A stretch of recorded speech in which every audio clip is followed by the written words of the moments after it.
welcome back to a little behind the scenes. We're gonna be making another thumbnail. Also, another story time. We're gonna take you back to the 70s, 1978 to be particular, California. Before we get into it, please remember to subscribe. That would be greatly appreciated. Leave us a comment. Was my shit not working? Anyway, leave us a comment. What the actual fuck? Is it not working? What the hell? Whoa.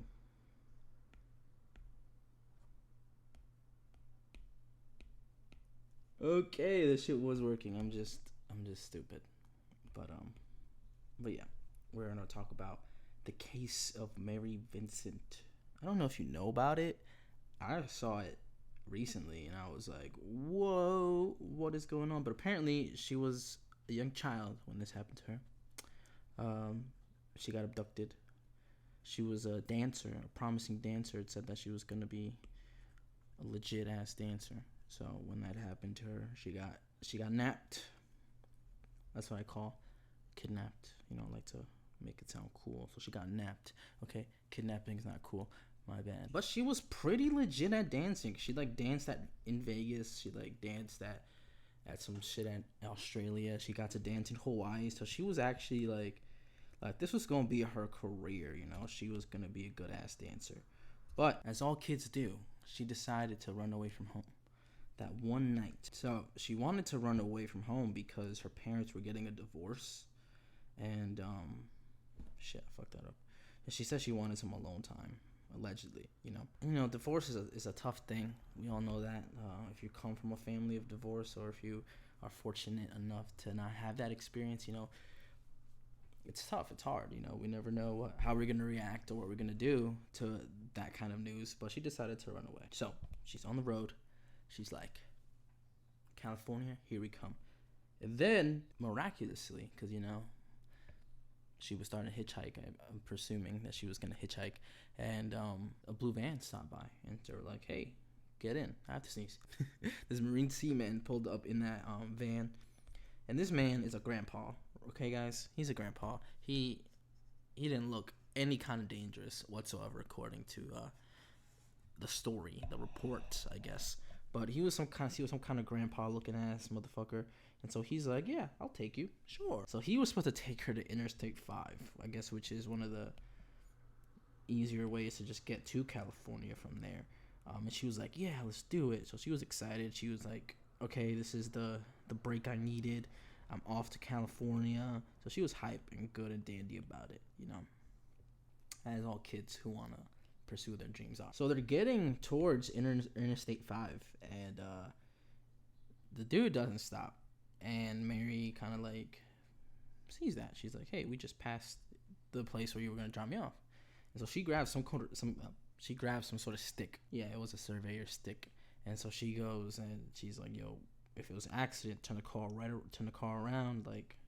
We passed it. If it was a mistake, you know, that's all good and dandy, but you got to turn the car right back around. And my boy was not having it. He was like, as all villains do. They're like, ha ha ha ha, you fool, you fall into my trap. They drove down the road a few miles. They drove down the road a few miles, and he's like, I gotta piss. Before anything, I can't make it to the gas station. Before anything else, we do anything else, I gotta piss, okay? So he gets out of the car, he goes to piss. And then Mary is like, I need some fresh air. I can't deal with this bullshit. I need some air. So she bends over to tie her shoe. And then whack, this man hits her with a hammer on her dome, on the back of her dome. So she's out. There ain't no way she's staying up awake from that. If she did, that bitch is a superhero. But clearly, we're telling the story because she didn't. She's not a superhero. She got whacked over the head. She got absolutely demolished by this hammer. This shit is Thor's hammer in that guy's hands because he punished her with that hammer. He said bang right over the top of the head, one below, KO, crazy. The story gets interesting. And by interesting, I mean it gets really fucking brutal. So I'm gonna try my best to tiptoe around the subject. So he R-words her. He sodomizes her. I don't know if people would have caught that as like the S word, but he R-words her, does that to her. And then this man chops off her hands, like from like forearms down. So he chops off both her hands, throws her down some shit that's like 30 feet tall, deep, I mean.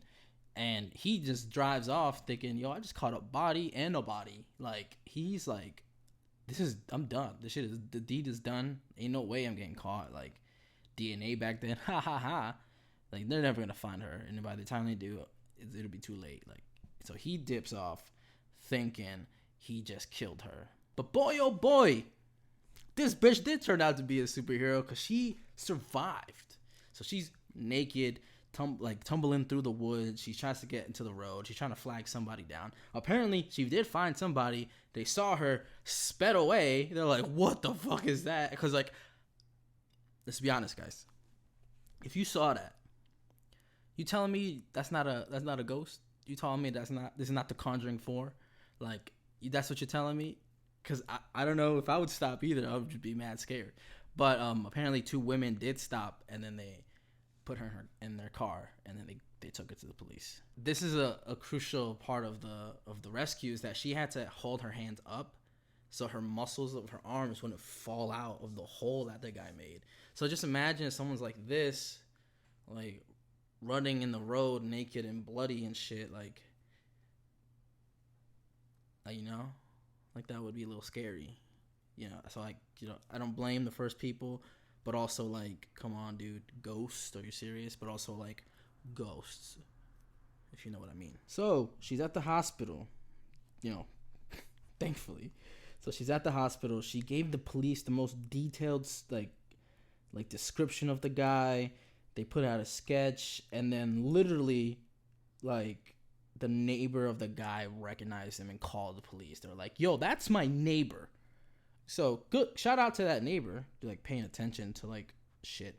Like, yo, that's our fucking neighbor. You believe that shit? We gotta call the cops now. After a trial, this man got a light sentence of 14 years. Apparently the laws are very lenient back then, so he got a 14-year sentence, and he only served like 8 and like a couple months for good behavior. They were like that he is no longer a violent person. He's still out of touch with his violent side. Blah blah blah blah. Good behavior, and so they let the boy out. But you know, this wouldn't be a video if there wasn't more to it. But but Mary, man, she wanted to be a dancer. She got her limbs reconstructed. Unfortunately, it wasn't that good. She's still struggling with things, and she suffered from depression a lot. She really had these dreams and aspirations of being a dancer, and then that one day, just all of a sudden, it was taken away from her. So she fell into a depression, and unfortunately, you know, depression takes a toll on people. She suffered from nightmares. She couldn't, you know, afford to fix her prosthetics if they were ever broken or something like that. So she had to file for bankruptcy. And she was haunted by that afternoon for most of her life. And this man got off on good behavior, which I feel like if you're the judge in that case, and this girl is in court facing her attacker, and she has no arms at all. Like, you're not gonna sit there as a judge and as a jury and be like, you know what, let's give this guy like 45 years. Like, let's give him 90 years in jail, please, because the evidence is right in front of you. Like, she has no arms. He chopped them off. Like, you're telling me that's not like I don't know how to even call that action, but it's like after the first one, like, he didn't stop and be like, all right, that's enough. Nah, he was like, let's do the second one.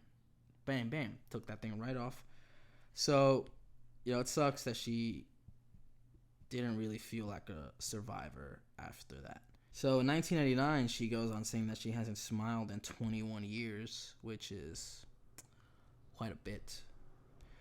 But she did get married and she had 2 kids and she went to the University of Nevada, right? Yeah, University of Nevada in Las Vegas. So she did take her power back eventually, which we applaud. We are so happy for that. But she had 2 kids. She got married. She went to school and she became a victim advocate. So good for her.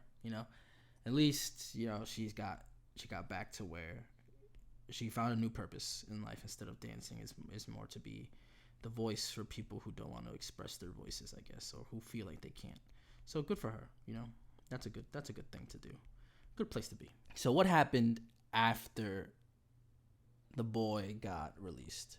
Well, the citizens of that place were like, yo, get this fucking guy out of our town. Like, don't come back. Like, they were like shitting on him. They were like fucking up his things. They wrote "Get out of here, maniac," like on his house, I think, or some shit like that. So the citizens were not okay with him coming back and integrating into their society, at least. So what's one thing all crazy people do? Live in Florida. So he went down and lived in Florida. But his reign of terror did not end there. Best believe it did not end there. So he was released, and this painter walks by his house in Tampa, Florida, and he sees this naked man just like going to town on his naked body that's slumped over on the couch. And the police come, they go into his house, and guess who's in there? It's your boy. It's your boy Lawrence Singleton. That's the man. That's the man's name. I don't think I've mentioned him once because, we're talking about that girl and her heroics. But, like, that's that guy's name. He was found again in a pretty awful situation. So, on the sofa, there was a woman, a sex worker there. They had agreed to have sex for $20, which is a deal, I would say. And then the person's name was Roxanne Hayes. She was a 31-year-old mom.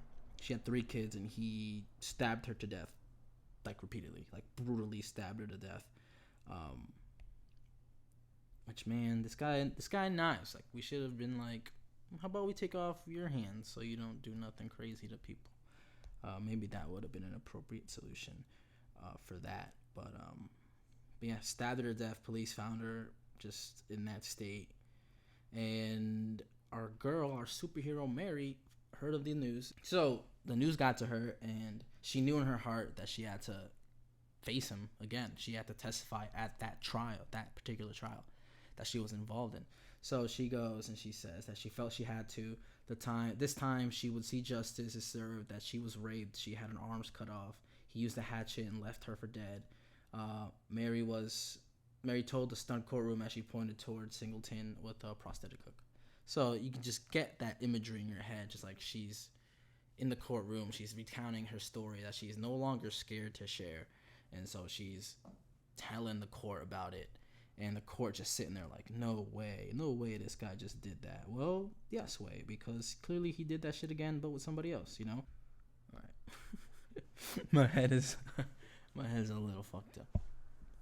So anyway, back to the trial. So I'm going to read this piece straight off the phone. Assistant State Jay Pruner said that the brutality of Singleton's attack on Mary and the violent murder of Roxanne are the reasons that it was recommended that Singleton be sentenced to death. And he has a quote. He says, 20 years ago, Mary Vincent got into Mr. Singleton's van. Some 20 years later, Roxanne Hayes got into Mr. Singleton's van. She, unlike Mary Vincent, did not survive her meeting with Lawrence Singleton. So, with the help of Mary, they sent Singleton to death row. And he eventually died in 2001 of cancer, and Mary, again, felt cheated. She wanted to look into his eyes before he died and maybe find something that she's been looking for, but apparently he died of cancer and she didn't have the chance to do so.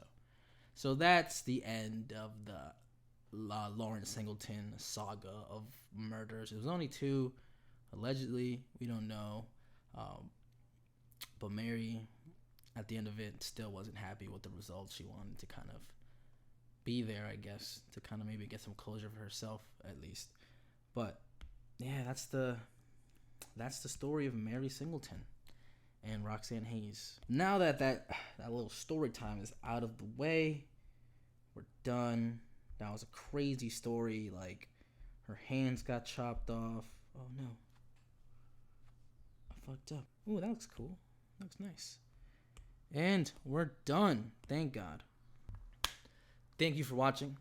Thank you for sticking around. Thank you for listening to me recount a story to the best of my abilities. It was a cool story. Sucks the way it ended, but you know, they are superhero among us. So I'm Fernando. Subscribe, follow us on iTunes, Spotify, Instagram, TikTok. It'll be at the end of the video as always. But again, thanks for watching, and I'll see you next time. Peace.